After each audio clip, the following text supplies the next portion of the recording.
Avec yon rétablissé dans 11e conseil ministre Petro-Caribé ouvri journée vendredi dans hôtel Royal Oasis dans Pétionville en présence délégation qui sorti dans 18 pays membres. Rencontre ça pour permettre yo mettre camper mécanisme pour faire zone économique Petro-Caribé ZEP vignon réalité. Dans ce sens atelier yo délégué yo commencé travail sur toute une série de questions tant que transport et communication, chaîne production, tourisme, commerce et intégration et puis tout question sociale et culturelle. Dans deuxième et dernière journée samedi, ministre prend ratifier résolution délégation yo prend. Suivi extrait dans déclaration, ministre Affaires étrangères haïtien Pierre-Richard Casimir te fait pour l'ouvrir 11e conseil ministre Petro-Caribé yo. Il était dans micro Rodrigue Lalanne avec Jean-Joseph Nono. Les débats et discussions qui vont se tenir au cours de la journée d'aujourd'hui devront nous permettre d'ébaucher les résolutions et décisions qui seront entérinées par les réunions ministérielles de demain. J'ose espérer que ces résolutions et décisions paveront la voie à un futur radieux ou à des lendemains qui chantent pour tous les peuples appartenant à cette nouvelle zone économique régionale dans laquelle nous plaçons déjà de grandes espérances. Mesdames, Messieurs les chefs de délégation, distingués délégués, Mesdames, Messieurs, permettez-moi de profiter de cette circonstance qui nous rassemble aujourd'hui pour rendre un vibrant hommage au père fondateur et inspirateur de Petro-Caribé, feu le commandant Hugo Chavez, pour la vision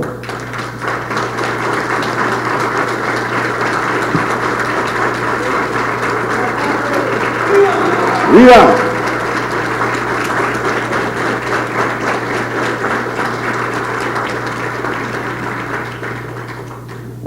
Pour la vision, le courage et le leadership dont il a su faire montre en jetant les bases de nouvelles formes de coopération entre les peuples et les États de notre région.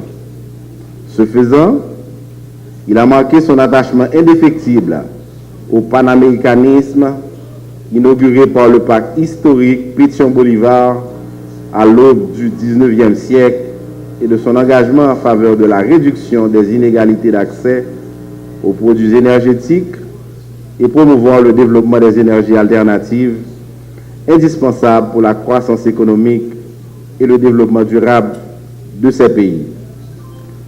Lors de la cérémonie de signature de l'acte constitutif de Petro-Caribé, le président Chavez avait clairement expliqué que ce modèle de coopération avait été conçu comme un instrument allant au-delà de la fourniture de combustible, devant contribuer à la transformation des sociétés latino-américaines et caribéennes en les rendant plus autonomes et plus équitables.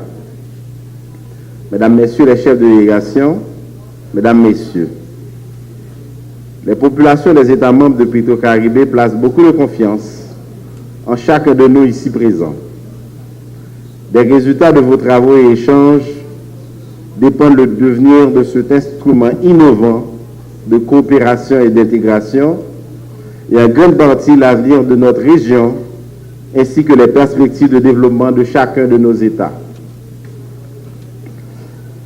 Les principales thématiques qui feront l'objet de vos travaux et discussions au cours de la journée, à savoir transports régionaux et communication, agriculture et chaînes de production, tourisme, commerce et intégration, développement social et culturel, sont d'une extrême importance pour le futur de la zone économique Petro-Caribé.